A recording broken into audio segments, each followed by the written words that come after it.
আসন্ন জাতীয় সংসদ নির্বাচনকে সামনে রেখে সরগরম হয়ে উঠেছে হাওরবেষ্টিত জেলা সুনামগঞ্জের রাজনীতি। উৎসবমুখর পরিবেশে দলীয় নেতাকর্মীদের সাথে নিয়ে মনোনয়নপত্র দাখিল করেছেন জাতীয় পার্টির দুই প্রার্থী।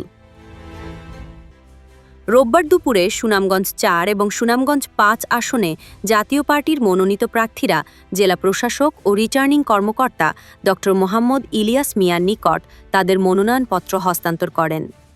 সুনামগঞ্জ ৪ তথা সদর ও বিশ্বম্ভরপুর আসনে লাঙ্গল প্রতীক নিয়ে লড়ছেন জেলা জাতীয় পার্টির সদস্য সচিব অ্যাডভোকেট নাজমুল হুদা হিমেল। অন্যদিকে সুনামগঞ্জ ৫ অর্থাৎ ছাতক ও দুয়ারাবাজার আসনে প্রার্থী হয়েছেন জাতীয় পার্টির কেন্দ্রীয় কমিটির সদস্য জাহাঙ্গীর আলম।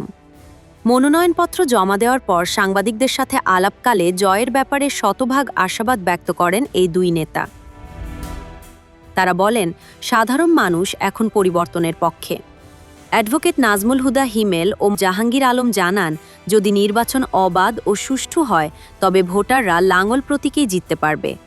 তিনি বলেন, ভোটাররা লাঙ্গল প্রতীকেই আস্থা রাখবেন। আমরা যেটা জানিয়ে আসছি আমাদের দলের পক্ষ থেকে এবং আমার পক্ষ থেকে, যে নির্বাচনী পরিবেশটা যেন সুষ্ঠু থাকে। আমাদের যারা নেতাকর্মী আছেন, যারা মাঠে কাজ করবেন, যারা ভোট কেন্দ্রে যাবেন, তাদের জন্য কোনো ধরনের কোনো হুমকি ধামকি বা বাধার সম্মুখীন হতে না হয়, সেই ব্যাপারটা যেন ওনারা খেয়াল রাখেন। উনি আশ্বস্ত করছেন যে পরিবেশ ভালো। পল্লীবন্ধু এরশাদের উন্নয়নের বার্তা ঘরে ঘরে পৌঁছে গেছে উল্লেখ করে তারা বলেন, দেশের শান্তি ও স্থিতিশীলতার জন্য লাঙ্গলের জয়ের কোনো বিকল্প নেই। আমাদের সকলের প্রিয় নেতা, যিনি ইতিমধ্যেই এই সুনামগঞ্জের আদালত পাড়ায় জোয়ার সৃষ্টি করেছেন এবং উল্লেখ্য, সুনামগঞ্জের ৫টি আসনে এখন পর্যন্ত বিএনপি, জামায়াত, জাতীয় পার্টি ও স্বতন্ত্রসহ বিভিন্ন রাজনৈতিক দলের ৩৯ জন প্রার্থী তাদের মনোনয়নপত্র জমা দিয়েছেন। স্থানীয় রাজনৈতিক বিশ্লেষকদের মতে ৩৯ জন প্রার্থী সুনামগঞ্জ ৪ ও ৫ আসনে জাতীয় পার্টির শক্ত অবস্থান থাকায় এবং ভোটারদের মাঝে পরিবর্তনের আকাঙ্ক্ষা কাজ করায় আসন্ন নির্বাচনে এখানে একটি তীব্র প্রতিদ্বন্দ্বিতাপূর্ণ বা ত্রিমুখী লড়াইয়ের সম্ভাবনা রয়েছে। আশাবাদী যে আমাদের অ্যাডভোকেট নাজমুল হুদা হিমেল সুনামগঞ্জ ৪-এ আমরা লাঙ্গল প্রতীক উপহার দিতে পারব। সুনামগঞ্জ ৪ ও বিশ্বম্ভরপুর উপজেলা নিয়ে যে আসনটি, সুনামগঞ্জ ৪ আসনের জাতীয় পার্টির মনোনীত প্রার্থী অ্যাডভোকেট নাজমুল হুদা হিমেলের মনোনয়ন দাখিল করেছি।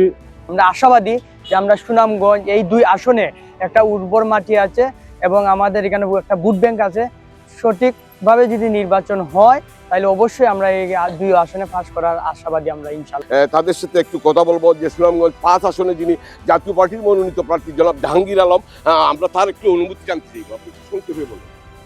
আলহামদুলিল্লাহ, মানুষের মধ্যে একটা চেতনা চলে আসছে, একটা পরিবর্তন। হুসেন মাহমুদ এরশাদের আমলে পরিবর্তন এসেছিল, উন্নয়নের সূচনা হয়েছিল। এই ধারাবাহিকতা আমরা কন্টিনিউশনটা আমরা করে যাব ইনশাল্লাহ। মানুষের মধ্যে পরিবর্তনের একটা হাওয়া চলছে, আমি হাওয়াটাকে ধরে রাখার প্রত্যাশা নিয়ে আজকে আমরা নমিনেশন। ধন্যবাদ। জাতীয় পার্টির অবস্থা সুনামগঞ্জ ভালো। আমরা বিগত 10 বছর এই এলাকার এই সিটে আমরা এমপি আছি, এখনো জাতীয় পার্টি।